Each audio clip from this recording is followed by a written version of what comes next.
ಹೋಗ್ಬೇಕಂದ್ರೆ ಒಂದು ಮಾಡೋ ಸೌಂಡ್ ಅದು. ಕೆಲವು ಸಲ ನಾರ್ಮಲ್ ಆಗಿ ಒಂದು ಫ್ಲೋ ಜಾಸ್ತಿ ಇದ್ರೂ ಕೂಡ ಆ ಥರ ಸೌಂಡ್ ಬರುತ್ತೆ, ಗಾಬರಿ ಆಗಬೇಕಾಗಿಲ್ಲ. ಅದು ಏನಾಗುತ್ತೆ, ಇದು ಕಾಮನ್ ರೆಫರಲ್.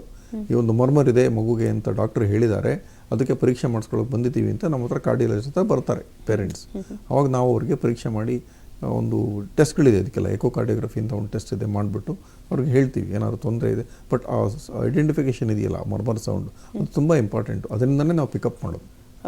ಓಕೆ ಡಾಕ್ಟರ್, ಇನ್ನು ಮುಖ್ಯವಾಗಿ ಮಕ್ಕಳಿಗೆ ಹೃದಯಕ್ಕೆ ಸಂಬಂಧಪಟ್ಟಂತಹ ಸಮಸ್ಯೆಗಳಿದೆ ಅಂತ ಗೊತ್ತಾಗಬೇಕಂದ್ರೆ, ತಿಳ್ಕೊಬೇಕಂದ್ರೆ ಯಾವೆಲ್ಲ ಟೆಸ್ಟ್ಗಳನ್ನ ಮಾಡಿಸ್ಬೇಕಾಗುತ್ತೆ ಡಾಕ್ಟರ್? ಹೌದು, ಇದು ಸುಮಾರು ಟೆಸ್ಟ್ಗಳಿದೆ. ಪ್ರಮುಖವಾಗಿ ಮಗು ಹುಟ್ಟಿದ ತಕ್ಷಣದಿಂದನೂ ಹಿಡಿದು ನಾವು ಸಾಕಷ್ಟು ಟೆಸ್ಟ್ಗಳಿದೆ. ಮಗು ಹುಟ್ಟಿದಾಗ ಮೊದಲನೇ ಗಂಟೆಲ್ಲೇ ಕೆಲವು ಟೆಸ್ಟ್ ಮಾಡ್ತಾರೆ, ಪಲ್ಸ್ ಆಕ್ಸಿಮೆಟ್ರಿ ಅಂತ. ನೀವು ಕೋವಿಡ್ ಟೈಮ್ನಲ್ಲಿ ನೋಡಿರ್ಬೋದು. ಪಲ್ಸ್ ಆಕ್ಸಿಮೀಟರ್ ಅಂದರೆ ಆಕ್ಸಿಜನ್ ಸ್ಯಾಚುರೇಷನ್ ನೋಡೋದಕ್ಕೆ ಒಂದು ಸಿಂಪಲ್ ವಿಧಾನ ಅದು. ಎಲ್ರಿಗೂ ನಾರ್ಮಲ್ ಆಗಿ ಆಕ್ಸಿಜನ್ ಸ್ಯಾಚುರೇಷನ್ 95 to 100 ಇರುತ್ತೆ. ಇದರಲ್ಲಿ ಏನಾದರೂ ಲೆಸ್ ದೆನ್ 90% ಇದ್ದರೆ ಅದು ಏನೋ ಒಂದು ಮಗುಗೆ ತೊಂದರೆ ಇದೆ ಅಂದರೆ ಶುದ್ಧವಾದ ರಕ್ತ ಮಿಕ್ಸ್ ಆಗ್ತಾ ಇದೆ ಅಂತ ಅರ್ಥ ಅದು. ಆಮೇಲೆ ECG ಮಾಡ್ತೇವೆ, ಎಕ್ಸ್ರೇ ಮಾಡ್ತೇವೆ. ಎಕ್ಸ್ರೇ ತುಂಬ ಯೂಸ್ಫುಲ್ ನಮಗೆ, simple x-ray. Next test echocardiography ಅಂತ, ಸ್ಕ್ಯಾನಿಂಗ್. ಅದು ಅಲ್ಟ್ರಾಸೌಂಡ್ ಸ್ಕ್ಯಾನಿಂಗ್ ಥರ ಒಂದು ಎಕೋಕಾರ್ಡಿಯೋಗ್ರಫಿ. 2D ಎಕೋ ಮಾಡಿ ಅಂತ ಕೇಳಿರ್ತೀರ ನೀವು. ಅದು ತುಂಬ ಅದರಲ್ಲೇ ನಮಗೆ ಎಲ್ಲ ಒಂದು ತೊಂದರೆಗಳು, ಏನೇ ಒಂದು ರೀತಿ ತೊಂದರೆ ಇದ್ದರೂ ಕೂಡ ಆ ಒಂದು ಎಕೋನಲ್ಲಿ ಗೊತ್ತಾಗುತ್ತೆ ನಮಗೆ. ಫರ್ದರ್ ಇನ್ವೆಸ್ಟಿಗೇಷನ್ ಬೇಕು, ಅದರಲ್ಲೂ ನಮಗೆ ಇನ್ನೂ ಸಮಾಧಾನ ಆಗಿಲ್ಲ, ಈ ಟೆಸ್ಟ್ಗಳಲ್ಲಿ ಇನ್ನೂ ನಮಗೆ ನಿಖರವಾಗಿ ಗೊತ್ತಾಗಬೇಕು ಅಂದರೆ MRI, CT ಸ್ಕ್ಯಾನು, ಆಂಜಿಯೋಗ್ರಫಿ ಅವೆಲ್ಲ ಉಂಟು. ಎಸ್ ಡಾಕ್ಟರ್, ಮತ್ತಷ್ಟು ಮಾತನಾಡೋಣ. ವೀಕ್ಷಕರೇ, ನಿತ್ಯ ಸಂಜೀವಿನಿ ನೇರ ಪ್ರಸಾರ ಕಾರ್ಯಕ್ರಮ ಮುಂದುವರಿಯುತ್ತೆ ಸ್ಮಾಲ್ ಬ್ರೇಕ್ನ ಬಳಿಕ. ವಿರಾಮದ ಬಳಿಕ ಮತ್ತೊಮ್ಮೆ ನಿತ್ಯ ಸಂಜೀವಿನಿ ನೇರ ಪ್ರಸಾರ ಕಾರ್ಯಕ್ರಮಕ್ಕೆ ತಮ್ಮೆಲ್ಲರಿಗೂ ಆತ್ಮೀಯವಾದಂತಹ ಸ್ವಾಗತ. ಎಸ್ ಡಾಕ್ಟರ್, ಈಗಾಗಲೇ ನೀವು ಸಾಕಷ್ಟು ಮಾಹಿತಿನ ತಿಳಿಸ್ಕೊಡ್ತಾ ಇದ್ರಿ ಮಕ್ಕಳಿಗೆ ಸಂಬಂಧಪಟ್ಟಂತಹ, ಹೃದಯಕ್ಕೆ ಸಂಬಂಧಪಟ್ಟಂತಹ ಆರೋಗ್ಯ ಸಮಸ್ಯೆ ಬಗ್ಗೆ. ಡಾಕ್ಟರ್, ಇನ್ನು ಇತ್ತೀಚಿನ ದಿನಗಳಲ್ಲಿ ಚಿಕ್ಕ ಮಕ್ಕಳಲ್ಲೂ ಕೂಡ ಹೃದಯಾಘಾತ ಆಗಿರೋ ಸಮಸ್ಯೆಗಳನ್ನು ನಾವು ನೋಡಿದ್ದೀವಿ, ಕೇಳಿದ್ದೀವಿ. ಯಾಕೆ ಇತ್ತೀಚಿನ ದಿನಗಳಲ್ಲಿ ಚಿಕ್ಕ ವಯಸ್ಸಿಗೆ ಈ ಹೃದಯಕ್ಕೆ ಸಂಬಂಧಪಟ್ಟಂತಹ ಸಮಸ್ಯೆಗಳಾಗ್ತಾ ಇದೆ? ಏನಾದರೂ ಹೆರಿಡಿಟಿ ಪ್ರಾಬ್ಲಮ್ ಆಗಿರುತ್ತಾ ಅಥವಾ ಲೈಫ್ ಸ್ಟೈಲ್ ಪ್ರಾಬ್ಲಮ್ ಏನಾದರೂ ಆಗಿರುತ್ತಾ, ಹೇಗೆ ಡಾಕ್ಟರ್? ಚಿಕ್ಕ ಮಕ್ಕಳಲ್ಲಿ ಹೃದಯಾಘಾತ ಅನ್ನೋದಕ್ಕೆ ಅದು ಇವಾಗ ಯಾವುದೋ ಒಂದು ಪೇಪರಲ್ಲಿ, ನ್ಯೂಸ್ ಪೇಪರಲ್ಲಿ ಕೇಳಿರ್ತೀರ ನೀವು. ಅಂದರೆ ಮಗು ಏನೋ ಒಂದು ತೀರೋಗಿದೆ, ಒಂದು ಆಟ ಆಡಬೇಕಂದ್ರೆ ಸ್ಕೂಲಲ್ಲಿ ಒಂದು ಮೃತ್ಯು ಹೊಂದಿದೆ ಅಂತ. ಅದು ಹೃದಯಾಘಾತ ಅಂತ ಅಂದರೆ ಹಾರ್ಟ್ ಅಟ್ಯಾಕ್. ಅಂದರೆ ಇದಕ್ಕೆ ಯಾವುದೋ ಒಂದು ಮಗುಗೆ ನಾವು ಏನಂದರೆ ಅನ್ಫಾರ್ಚುನೇಟ್ಲಿ ನಮ್ಮ ಇದರಲ್ಲಿ ನಮ್ಮ ಅಟಾಪ್ಸಿ, ಪೋಸ್ಟ್ಮಾರ್ಟಮ್ ಎಲ್ಲ ಮಾಡಲಿಕ್ಕಾಗಲ್ಲ. ಈ ಮಕ್ಕಳುಗಳಲ್ಲಿ ಹಾರ್ಟಲ್ಲಿ ಒಂದು ಸಮಸ್ಯೆ ಇದ್ದೇ ಇರುತ್ತೆ, ಯಾವುದೇ ಒಂದು ರೀತಿ ಸಮಸ್ಯೆ ಇರುತ್ತೆ. ನಾನು ಅವಾಗಲೇ ಹೇಳಿದ್ದೀನಿ, ಜನ್ಮಾಪಿ ಹುಟ್ಟಿದಾಗಿಂದನೂ ಏನೋ ಒಂದು ಹಾರ್ಟಲ್ಲಿ ಒಂದು ಸಮಸ್ಯೆ ಇರುತ್ತೆ. ಆ ಮಕ್ಕಳಲ್ಲಿ ಒಂದು ತೊಂದರೆ ಇದ್ದು ಅವರಿಗೆ ರೆಕಗ್ನೈಸ್ ಆಗಿರಲ್ಲ. ಆ ಥರ ಆಗ್ಬಿಟ್ಟು, ಅಂದರೆ ಅವ್ರಿಗೆ ಯಾವುದು ಮಕ್ಕಳಿಗೊಂದು ಏನೋ ಆಪ್ರೇಷನ್ ಮಾಡಿಕೊಂಡಿರಲ್ಲ, ಮೆಡಿಸಿನ್ ತೊಗೊಂಡಿರಲ್ಲ, ಆ ಥರ ತೊಂದರೆ ಇರುತ್ತೆ. ಹೃದಯಾಘಾತ ಅಂದರೆ ಬೇರೆಯವ್ರಿಗೆ, ದೊಡ್ಡವ್ರಿಗೆ ಹೃದಯಾಘಾತ ಯಾವ ಥರ ಆಗುತ್ತೆ ಅಂದರೆ ಅವ್ರಿಗೊಂದು ಹಾರ್ಟಿಗೆ ಸಪ್ಲೈ ಮಾಡೋ ರಕ್ತನಾಳಗಳಲ್ಲಿ ಬ್ಲಾಕ್ ಆಗಿಬಿಟ್ಟು ಅವರಿಗೆ ಹೃದಯಾಘಾತ ಆಗುತ್ತೆ. ಆ ಥರ ಸಮಸ್ಯೆ ಇರಲ್ಲ ಸಣ್ಣ ಮಕ್ಕಳಲ್ಲಿ. 5 ವರ್ಷದ ಮಕ್ಕಳಿಗೆ, 8 ವರ್ಷದ ಮಕ್ಕಳಿಗೆ ಆ ಥರ ತೊಂದರೆ ಇರಲ್ಲ. ಇವರಿಗೆ ಬೇರೆ ಥರ ತೊಂದರೆ, ಕಂಜನಿಟಲ್ ಹಾರ್ಟ್ ಡಿಸೀಸ್ ಅಂತ ಹೇಳಿ ತೊಂದರೆ ಇದ್ದು, ಬೇರೆ ಒಂದು ಹೃದಯ ಅಂದರೆ ಜೀವಕ್ಕೆ ಅಪಾಯ ಒಡ್ಡುವಂಥ ಒಂದು ತೊಂದರೆಗಳಿದ್ದು ಹೃದಯಾಘಾತ ಆಗುತ್ತೆ. ಅಂದರೆ ಮಕ್ಕಳುಗಳು ಸಾವಿಗೀಡಾಗ್ತಾರೆ. ಸೊ ಬಟ್ ಸ್ವಲ್ಪ ದೊಡ್ಡ ಮಕ್ಕಳು, 12 ವರ್ಷ 15 ವರ್ಷ ಮಕ್ಕಳುಗಳು ಹೃದಯಾಘಾತ ಆಗೋ ಸಾಧ್ಯತೆ ಇದೆ. ಅದು ಕೆಲವುಗಳು ಅಬ್ನಾರ್ಮಲ್ ಆಗಿ ಆರ್ಟರೀಸ್ಗಳೇನಾದರೂ ಡೆವಲಪ್ ಆಗಿದ್ದರೆ ಒಂದು ಕಾರಣಗಳಿಂದ, ಅಥವಾ ಕೆಲವು ಮಕ್ಕಳುಗಳಿಗೆ ಫೆಮಿಲಿಯರಿ ಹೆರಿಡಿಟ್ರಿಯಿಂದ ಕೇಳಿದ್ರಿ ನೀವು, ಹೆರಿಡಿಟ್ರಿಯಿಂದ ಕೊಲೆಸ್ಟ್ರಾಲ್ ಹೆಚ್ಚು, ಅವ್ರಿಗೆ ಹುಟ್ಟಿದಾಗಿಂದನೇ ಅವರು ಒಂದು ಬ್ಲಡ್ಡಲ್ಲಿ ಕೊಲೆಸ್ಟ್ರಾಲ್ ಜಾಸ್ತಿ ಇರುತ್ತೆ. ಫೆಮಿಲಿಯಲ್ ಕೊಲೆಸ್ಟ್ರಿಮಿ, ಹೈಪರ್ ಕೊಲೆಸ್ಟ್ರಿಮಿ ಅಂತ ಹೇಳ್ತೀವಿ. ಅಂಥ ಮಕ್ಕಳುಗಳಿಗೆ ಹೃದಯಾಘಾತ ಬರೋ ಸಾಧ್ಯತೆ ಇರುತ್ತೆ. ಅದೇ ಬೇರೆ ವಿಧಾನ, ಅದು ಅವ್ರಿಗೆ ಬರೋ ಸಾಧ್ಯತೆ ಇರುತ್ತೆ, ಇಲ್ಲ ಅಂತಲ್ಲ. ಬಟ್ ಅದು ತುಂಬ ವಿರಳ, ಅದು ಇಲ್ಲ ಅಂತಲ್ಲ, ತುಂಬ ಕಡಿಮೆ ಅದು. ಆದರೆ ಮಕ್ಕಳಲ್ಲಿ ಹೃದಯದ ಸಮಸ್ಯೆ ಇದ್ದು ಅದು ರೆಕಗ್ನೈಸ್ ಆಗಿಲ್ಲದೆ ಇರತಕ್ಕಂಥ ಮಕ್ಕಳುಗಳಲ್ಲಿ ಈ ಥರ ತೊಂದರೆಗೀಡಾಗೋ ಸಾಧ್ಯತೆ ಜಾಸ್ತಿ. ಎಸ್ ಡಾಕ್ಟರ್, ಈಗಾಗಲೇ ನೀವು ಮಕ್ಕಳಲ್ಲಿ ಕೊಲೆಸ್ಟ್ರಾಲ್ ಪ್ರಾಬ್ಲಮ್ ಇದ್ರೂ ಕೂಡ ಹೃದಯಕ್ಕೆ ಸಂಬಂಧಪಟ್ಟಂತಹ ಸಮಸ್ಯೆ ಆಗುತ್ತೆ, ಹೃದಯಾಘಾತ ಆಗೋ ಚಾನ್ಸಸ್ ಕೂಡ ಇರುತ್ತೆ ಅಂತ ಹೇಳ್ತಾ ಇದ್ರಿ. ಡಾಕ್ಟರ್, ಇನ್ನು ದೊಡ್ಡವರಲ್ಲಿ ಒಬೆಸಿಟಿ ಇದ್ದರೆ, ದಪ್ಪ ಇದ್ದರೆ ಎಲ್ಲ ಹೃದಯಕ್ಕೆ ಸಂಬಂಧಪಟ್ಟಂತಹ ಸಮಸ್ಯೆ ಆಗುತ್ತೆ, ಅಥವಾ ಆರೋಗ್ಯದಲ್ಲಿ ಯಾವುದೇ ರೀತಿಯಾದಂತಹ ಏರುಪೇರು ಆಗ್ಬೋದು ಅನ್ನುವಂತಹ ಮಾತುಗಳನ್ನು ನಾವು ಕೇಳ್ತಾ ಇರ್ತೀವಿ. ಈ ಚಿಕ್ಕ ಮಕ್ಕಳಲ್ಲೂ ಕೂಡ ಒಬೆಸಿಟಿ ಪ್ರಾಬ್ಲಮ್ ಇದ್ದರೆ ಹೃದಯಕ್ಕೆ ಸಂಬಂಧಪಟ್ಟಂತಹ ಸಮಸ್ಯೆಗಳಾಗುತ್ತಾ, ಹೇಗೆ ಡಾಕ್ಟರ್? ಇಲ್ಲ, ಒಬೆಸಿಟಿ ಇನ್ ಜನರಲ್ ಅದು it is not good, definitely ಒಳ್ಳೆಯದಲ್ಲ. ಒಬೆಸಿಟಿಯಿಂದ ಮಕ್ಕಳಲ್ಲಿ ಯಾವ ದುಷ್ಪರಿಣಾಮ ಆಗುತ್ತೆ ಅಂತ ನಾನು ಕೇಳಿದ್ರೆ, ಅವರ ಒಬೆಸಿಟಿಯಿಂದ ಮುಖ್ಯವಾಗಿ ಆಗೋದು ಅವ್ರ ಮೇಲೆ ಬ್ಲಡ್ ಪ್ರೆಷರ್. ಅದು BP ತುಂಬ ರೈಸ್ ಆಗುತ್ತೆ. ಇವಾಗ ಇಡೀ ಪ್ರಪಂಚದಲ್ಲಿ ನಾವು ಕಾಮನೆಸ್ಟ್ ಕಾಸ್ ಅಂದರೆ ತುಂಬ ಮುಖ್ಯವಾದ ಕಾರಣ ಬ್ಲಡ್ ಪ್ರೆಷರ್ ಮಕ್ಕಳಲ್ಲಿ ಅಂತಂದರೆ ಒಬೆಸಿಟಿ. ಸುಮಾರು ಕಾರಣಗಳಿರುತ್ತೆ ಅವ್ರಿಗೆ, ಎಂಡೋಕ್ರೈನಲ್ ಅಬ್ನಾರ್ಮಲಿಟಿ ಇರುತ್ತೆ ಅಥವಾ ಹಾರ್ಮೋನಲ್ ಪ್ರಾಬ್ಲಮ್ ಅದು ಇದು ಎಲ್ಲ ಇರುತ್ತೆ. ಆದರೆ ಜಾಸ್ತಿ ಇದರಲ್ಲಿ ನಾವು ನೋಡೋದು ಅಂತಂದರೆ ಒಬೆಸಿಟಿಯಿಂದ ಬ್ಲಡ್ ಪ್ರೆಷರ್ ರೈಸ್ ಆಗೋ ಸಾಧ್ಯತೆ ಇರುತ್ತೆ. ಅದ್ರ ಜೊತೆಗೆ ಅವ್ರಿಗೆ ಬೇರೆ ಕಾರಣಗಳಿದ್ಕೊಂಡು, ಅಂದರೆ ಇವಾಗ ಅವರ family history of heart disease, ಅಂದರೆ ಅವ್ರ ತಂದೆ ತಾಯಿ ಯಾರಿಗಾದರೂ ಒಬ್ಬರಿಗೆ ಚಿಕ್ಕ ವಯಸ್ಸಲ್ಲಿ ಹೃದಯಾಘಾತ ಆಗೋ ಒಂದು ಸಂದರ್ಭ ಇದ್ದು ಅವ್ರಿಗೇನಾದರೂ ಕೊಲೆಸ್ಟ್ರಾಲ್ ಜಾಸ್ತಿ ಇದ್ದರೆ ಇವರಿಗೆ 18, 19, 20 ವರ್ಷಕ್ಕೆ ಹೃದಯಾಘಾತ ಆಗೋ ಸಾಧ್ಯತೆಗಳು ಇರುತ್ತೆ, ಇಲ್ಲ ಅಂತಲ್ಲ. ಆದರೆ ಮೇಯ್ನ್ ಪ್ರಾಬ್ಲಮ್ ಒಬೆಸಿಟಿನಲ್ಲಿ ಈ ಒಂದು ಪ್ರಾಬ್ಲಮ್ ಅವ್ರಿಗೆ ಪ್ರೆಷರ್ ಮೇಲೆ ಎಫೆಕ್ಟ್ ಆಗುತ್ತೆ. ಅದರಿಂದ ಇಂಡೈರೆಕ್ಟಾಗಿ ಲಂಗ್ಸ್ ಮೇಲೆ ಹಾರ್ಟ್ ಮೇಲೆ ಎಫೆಕ್ಟ್ ಆಗುತ್ತೆ. ಡೈರೆಕ್ಟ್ ಅಫೆಕ್ಷನ್ಗಿಂತ ಇಂಡೈರೆಕ್ಟಾಗಿ ಎಫೆಕ್ಟ್ಗಳಾಗುತ್ತೆ. ಎಸ್ ಡಾಕ್ಟರ್ ಮನೋಜ್ ಕುಮಾರ್ ಅವರೇ, ಈಗಾಗಲೇ ನೀವು ಹೇಳ್ತಾ ಇದ್ರಿ ಡಾಕ್ಟರ್, ಅಂದರೆ ಯಾವೆಲ್ಲ ಸಂದರ್ಭದಲ್ಲಿ ಮಕ್ಕಳಿಗೆ ಸರ್ಜರಿ ಅವಶ್ಯಕತೆ ಇರುತ್ತೆ, ಇನ್ನೂ ಕೆಲವು ಸಂದರ್ಭಗಳಲ್ಲಿ ಮೆಡಿಸಿನಿಂದನೇ ಹಾರ್ಟ್ ಪ್ರಾಬ್ಲಮ್ನ ಕ್ಯೂರ್ ಮಾಡ್ಬೋದು ಅನ್ನುವಂತಹ ವಿಚಾರವನ್ನು ಕೂಡ ಶೇರ್ ಮಾಡಿದೆ ಡಾಕ್ಟರ್. ಇನ್ನು ಸರ್ಜರಿ ಆದ ನಂತರ, ಅಂದರೆ ಕೆಲವು ಮಕ್ಕಳಿಗೆ ಸರ್ಜರಿ ಮಾಡಬೇಕಾದಂತಹ ಅವಶ್ಯಕತೆ ಇದ್ದೇ ಇರುತ್ತೆ. ಸೊ ಸರ್ಜರಿ ಆದ ನಂತರ ಮಕ್ಕಳ ಲೈಫ್ ಸ್ಟೈಲ್ ಯಾವ ರೀತಿಯಾಗಿರಬೇಕಾಗುತ್ತೆ? ನಾರ್ಮಲ್ ಲೈಫ್ನ ಲೀಡ್ ಮಾಡ್ಬೋದಾ? ಹೇಗೆ ಡಾಕ್ಟರ್, ಯಾವ ರೀತಿ ಕೇರ್ ತಗೋಬೇಕಾಗುತ್ತೆ ಪೋಷಕರು ಅಂತ ಡಾಕ್ಟರ್? ಸರ್ಜರಿ ಆದಮೇಲೆ ಕೆಲವು ಟೈಮ್ಲು ಮೆಡಿಸಿನ್ಸ್ ಇರುತ್ತೆ. ಸ್ವಲ್ಪ ದಿನ ಕೆಲವ್ರಿಗೂ 3 ತಿಂಗಳು 6 ತಿಂಗಳು ಮೆಡಿಸಿನ್ಸ್ ತೊಗೋಬೇಕಾಗತ್ತೆ. ಕೆಲವ್ರಿಗೆ ಅದು ಒಂದ್ಸಲ ಮೋಸ್ಟ್ಲಿ 1 ಇಯರು, ಕೆಲವ್ರಿಗೂ ಲೈಫ್ ಲಾಂಗ್ ಜೀವನ ಪೂರ್ತಿ ಮೆಡಿಸಿನ್ಸ್ ಬೇಕಾಗುತ್ತೆ. ಒಂದು ಸ್ಮಾಲ್ ಡೋಸು ಮೆಡಿಸಿನ್ಸ್ ಬೇಕಾಗುತ್ತೆ. ಅದು ಒಂದು.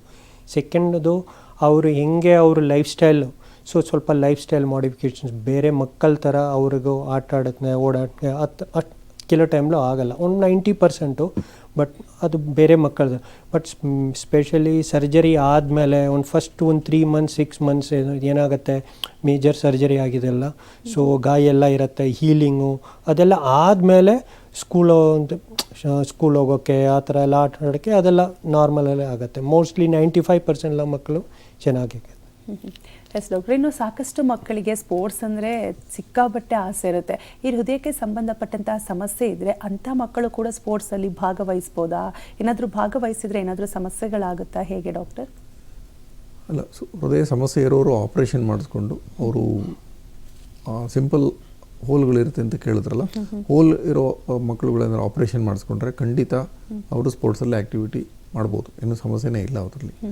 ಆಮೇಲೆ ನಾನು ಹೇಳಿದೆ 100 ಥರ ಇದೆ, ಹಾರ್ಟಲ್ಲಿ ಸಮಸ್ಯೆಗಳಿದೆ, 1000 ಥರ ಇದೆ ಅಂತ. ಅದರಲ್ಲೇ ನಾವು ವಿಂಗಡಣೆ ಮಾಡ್ತೀವಿ.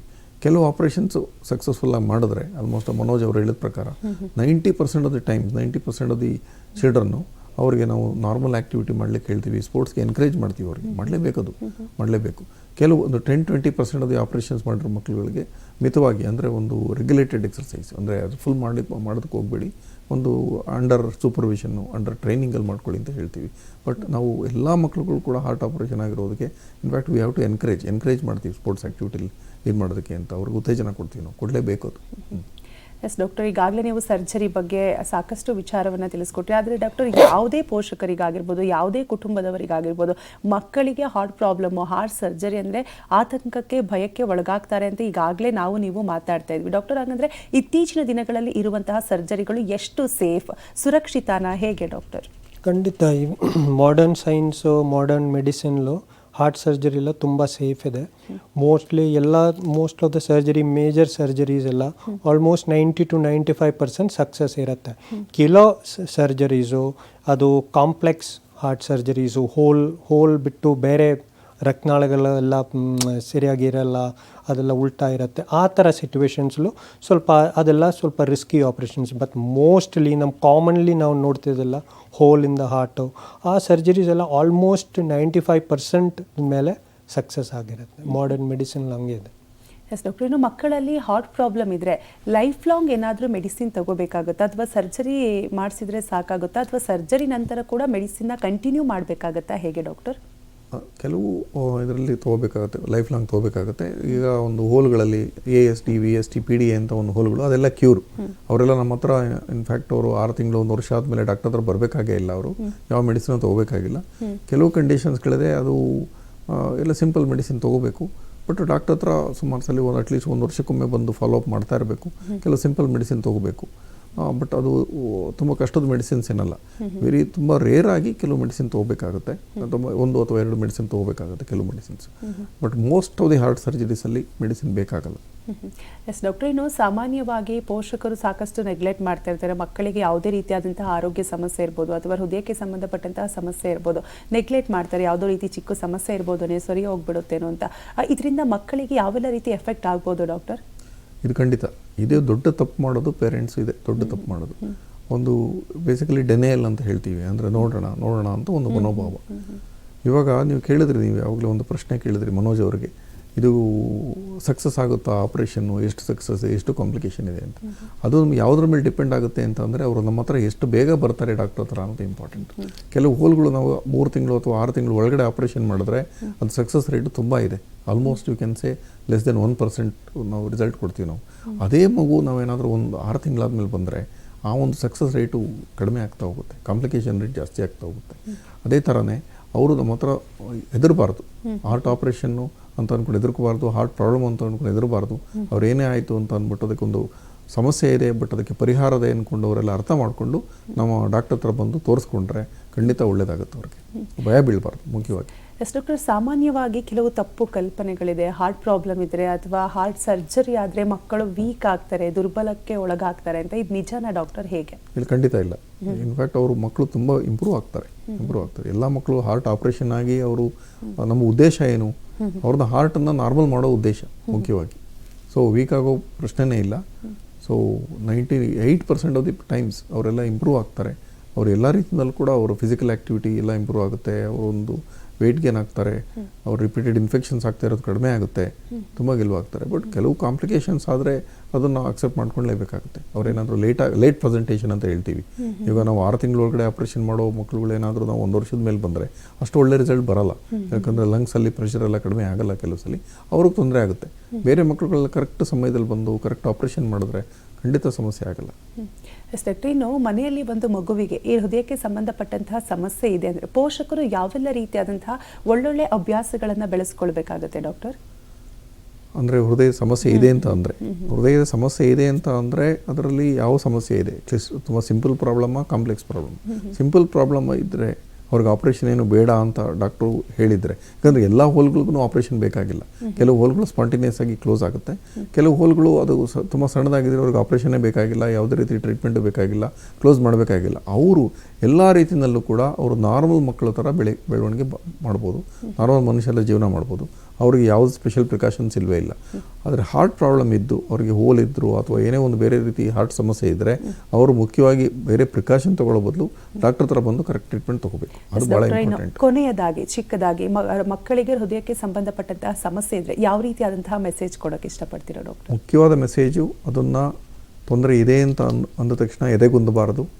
ಕರೆಕ್ಟ್ ಸಮಯಕ್ಕೆ ಬಂದು ಡಾಕ್ಟರ್ ಹತ್ರ ಪರಿಶೀಲನೆ ಮಾಡಿ ಅದಕ್ಕೆ ಅವ್ರು ಏನು ಸಲಹೆ ಕೊಡ್ತಾರೋ ತೊಗೋಬೇಕು, ಟ್ರೀಟ್ಮೆಂಟ್ ಮಾಡಿಸ್ಕೋಬೇಕು, ನಂಬರ್ 1. ಎರಡನೇದಾಗಿ ಅದನ್ನು ಯಾವುದೇ ರೀತಿ ಅವರಿಗೆ ಮನೋಭಾವದಲ್ಲಿ ಅವ್ರಿಗೆ ಬೆಳೆಸಬೇಕು. ಇದರಿಂದ ಏನೂ ತೊಂದರೆ ಆಗಲ್ಲ, ನಾರ್ಮಲ್ ಜೀವನ ಮಾಡ್ಬೋದು ಅಂತ ಆಮೇಲೆ ನಾವು ಅವ್ರಿಗೆ ಎನ್ಕರೇಜ್ ಮಾಡಬೇಕು. ಎರಡನೇದು. ಮೂರನೇದು, ಚಿಕ್ಕ ಮಕ್ಕಳಲ್ಲಿ ಅದು ನೀವು ಒಬೆಸಿಟಿಯಿಂದ ಕೇಳಿದ್ರೆ ಅದು ತುಂಬ ಇಂಪಾರ್ಟೆಂಟು. ಆದಷ್ಟು ಅದಕ್ಕೆ ತುಂಬ ನಾವು ಇಂಪಾರ್ಟೆನ್ಸ್ ಕೊಡಬೇಕು. ಯಾಕಂದರೆ ಮಕ್ಕಳಲ್ಲಿ ಒಬೆಸಿಟಿಯಿಂದ ತುಂಬ ಸಾಕಷ್ಟು ಪ್ರಾಬ್ಲಮ್ಗಳಾಗೋ ಒಂದು ಉದ್ದೇಶ ಇರುತ್ತೆ. ಲೈಫ್ ಸ್ಟೈಲ್ ಮ್ಯಾನೇಜ್ಮೆಂಟು ತುಂಬ ಇಂಪಾರ್ಟೆಂಟು, ಅದರ ಬಗ್ಗೆ ಗಮನ ಕೊಡಬೇಕು. ಎಸ್ ಡಾಕ್ಟರ್, ಇವತ್ತಿನ ಕಾರ್ಯಕ್ರಮದಲ್ಲಿ ಮಕ್ಕಳಿಗೆ ಹೃದಯಕ್ಕೆ ಸಂಬಂಧಪಟ್ಟಂತಹ ಸಮಸ್ಯೆಗಳ ಬಗ್ಗೆ ಸಾಕಷ್ಟು ವಿಚಾರವನ್ನು ತಿಳಿಸ್ಕೊಟ್ರಿ. ಅಂದರೆ ಯಾವೆಲ್ಲ ಮಕ್ಕಳಿಗೆ ಸರ್ಜರಿ ಅವಶ್ಯಕತೆ ಇರುತ್ತೆ, ಯಾವೆಲ್ಲ ಮಕ್ಕಳಿಗೆ ಮೆಡಿಸಿನಿಂದಲೇ ಹಾರ್ಟ್ ಪ್ರಾಬ್ಲಮ್ ಕ್ಯೂರ್ ಆಗುತ್ತೆ, ಜೊತೆಗೆ ಮುಖ್ಯವಾಗಿ ಯಾವೆಲ್ಲ ಕಾರಣಗಳಿಗಾಗಿ ಕಾಣಿಸ್ಕೊಳ್ಳುತ್ತೆ, ಜೊತೆಗೆ ಅಡ್ವಾನ್ಸ್ಡ್ ಟ್ರೀಟ್ಮೆಂಟ್ ಯಾವುದೆಲ್ಲ ಇದೆ ಅನ್ನೋದ್ರ ಬಗ್ಗೆ ಸಾಕಷ್ಟು ವಿಚಾರವನ್ನು ಇವತ್ತಿನ ಕಾರ್ಯಕ್ರಮದಲ್ಲಿ ತಿಳಿಸ್ಕೊಟ್ರಿ. ಥ್ಯಾಂಕ್ ಯು ಡಾಕ್ಟರ್, ಇಬ್ಬರಿಗೂ ಕೂಡ. ನಮಸ್ಕಾರ. ನೋಡಿದ್ರಲ್ಲ ವೀಕ್ಷಕರೇ, ನೀವು ಕೂಡ ಒಂದು ವೇಳೆ ನಿಮ್ಮ ಮನೆಯಲ್ಲಿ ನಿಮ್ಮ ಮಕ್ಕಳಿಗೂ ಕೂಡ ಹೃದಯಕ್ಕೆ ಸಂಬಂಧಪಟ್ಟಂತಹ ಆರೋಗ್ಯ ಸಮಸ್ಯೆ ಇದ್ದರೆ ಯಾರನ್ನ ಕಾಂಟ್ಯಾಕ್ಟ್ ಮಾಡಬೇಕು, ಯಾರನ್ನ ಭೇಟಿ ಆಗಬೇಕು, ಎಲ್ಲಿ ತೋರಿಸ್ಬೇಕನ್ನುವಂತಹ ಗೊಂದಲ ಇದ್ದರೆ ಡಾಕ್ಟರ್ ಅವರ ಅಡ್ರೆಸ್ ಪ್ಲೇಟ್ ನಿಮ್ಮ ಟಿವಿ ಸ್ಕ್ರೀನ್ ಮೇಲೆ ಬರ್ತಾ ಇದೆ, ನೋಟ್ ಮಾಡ್ಕೊಳ್ಳಿ. ನೇರವಾಗಿ ಭೇಟಿಯಾಗಿ ಯಾವುದೇ ಸಮಸ್ಯೆ ಇದ್ದಲ್ಲೂ ಕೂಡ, ಆರೋಗ್ಯ ಸಮಸ್ಯೆ ಇದ್ದಲ್ಲಿ ಪರಿಹಾರವನ್ನು ಕಂಡುಕೊಳ್ಳಿ.